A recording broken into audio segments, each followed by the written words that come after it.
Hey folks, Ben Mathis here. As I've probably mentioned before, I'm not just a podcaster, I'm also a big podcast listener. I probably listen to 20 podcasts in my feed every week, and every now and then I run across a show that I really like and want to share.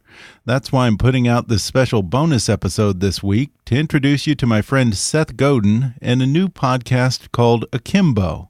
I'll let Seth explain what akimbo means in a minute, but the podcast is about our culture, how things have been in the past, how they are today, and how they could be with a fresh perspective and a little initiative. I'm presenting 2 back-to-back episodes for you. The first is about the hype around grand openings, whether it's a summer blockbuster or a new startup, and how it goes against the time-tested business strategy of building a reputation and earning a customer's trust. In the second episode of Akimbo, Seth delves into status roles in society, how we measure up alongside others, and what we're willing to do to achieve a higher status role for ourselves. If you like Kickass news, I think you'll really like Akimbo, and if you do, you can subscribe to Akimbo in Apple Podcasts, Stitcher, or wherever you listen, or go to akimbo.me. And now, without further ado, enjoy Akimbo. A new podcast. Cool. Who's the first guest? What are you going to call it? No guests? What does akimbo mean? That's never going to work. Hey, it's Seth, and this is Akimbo.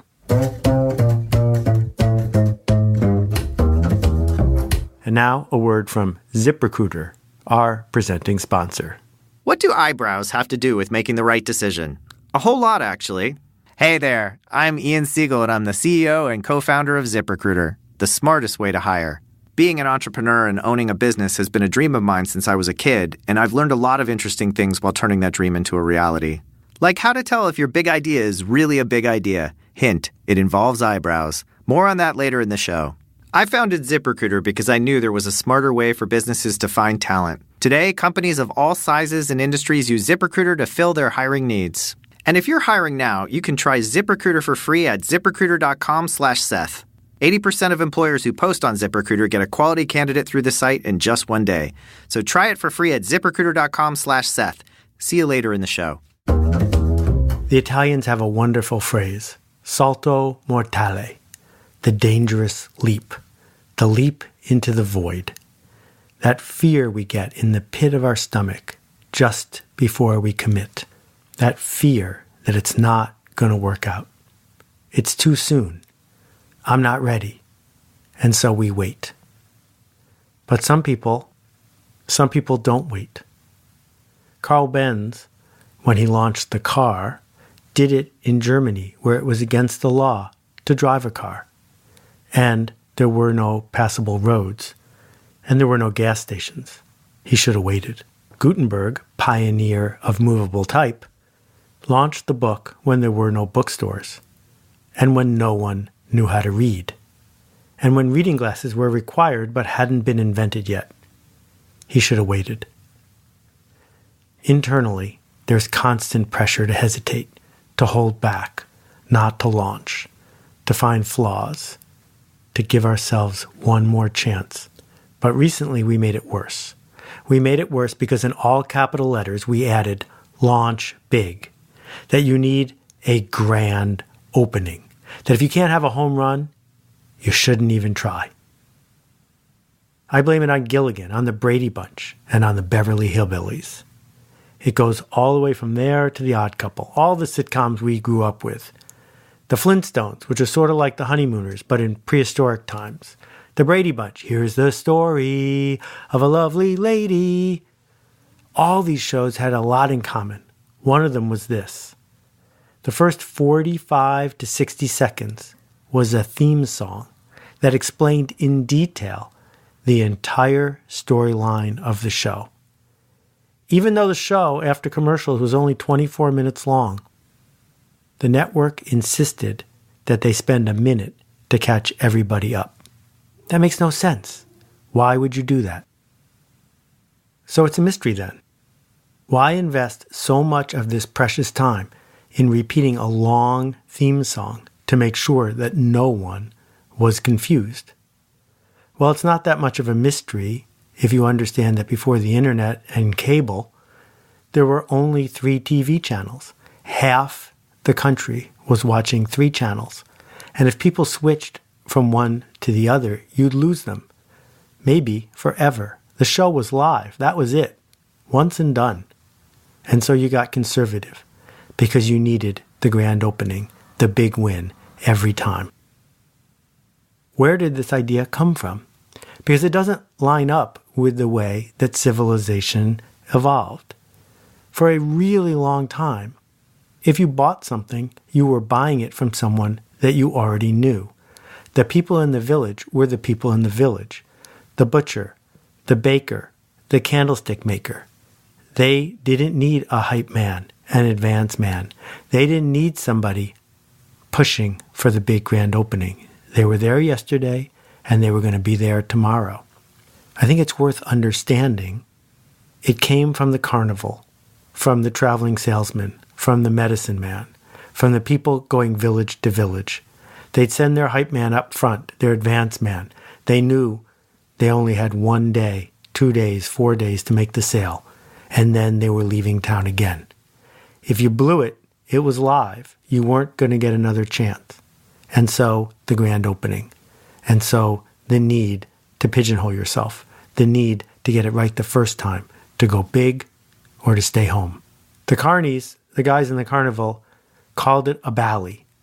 The bally was the shtick, the theme song, the thing you'd say over and over again to make sure that every single time you interacted with somebody, you could make the sale.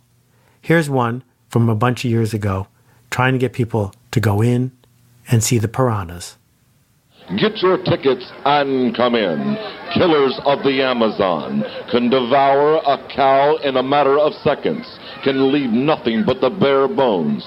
First time shown in your city, and you may never have the chance to see it again. Alive, alive, alive. As you can see, the goal isn't to edify, to educate, to create an environment that you're going to come back again and again.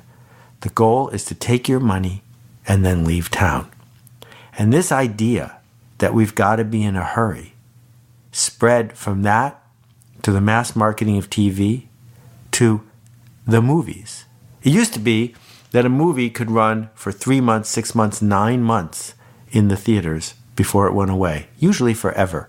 But then TV came along and TV advertising. And what the movie studios figured out was that they had a chance using TV to have really big opening weekends. And so they spent a fortune on Thursday nights advertising movies so that people would see them on the weekend. What they discovered was that giving away all the attractions in the TV ad, and more important, making a movie that lent itself to TV advertising, didn't lead to movies that were going to play in the theaters for months. 3 days, 10 days, 20 days, gone. And so the same thing happened that happened to TV. We need to hype it. We need to promo it. We don't have very much time. We want to reach the largest number of people. Let's fast forward just a little bit more to Kickstarter, which I think should be called Kick Finisher.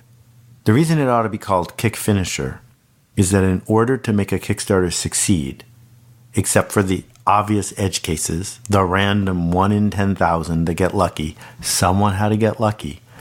In order to have a Kickstarter succeed, you need to begin with the following. You need to begin with people who trust you. A Kickstarter is the end of a multi-month or multi-year effort to earn trust and attention. It's not a grand opening, it's a grand ending. That what you get to do when you make a successful Kickstarter is go to people, the edge cases, the loyal ones, the true fans, go to those people and say, I'm ready for you now. We're doing a Kickstarter. Those Kickstarters always work. If you have a sufficient following before you begin, they always work. So it's not a lottery. It's not a chance to grab a brass ring. That, as Kevin Kelly has pointed out, 1,000 true fans is sufficient to make it as a creative person. 1,000 people who will listen to you, who will pay you, who will show up, who care about you, who would miss you if you are gone. Only 1,000. So let's compare that to the grand opening thinking of, I need 10 million people to watch this TV show or it doesn't work. That's a 10,000x difference. You don't need to play that game. You can play your game. And your game is slow and steady, daring, risky, thrilling, but slow and steady. Because the goal isn't to hype your way with an advanced man using a Bally day after day to get one more rube to give you $1 to see your piranha. No, you're playing a different game. The game we're playing doesn't need a grand opening.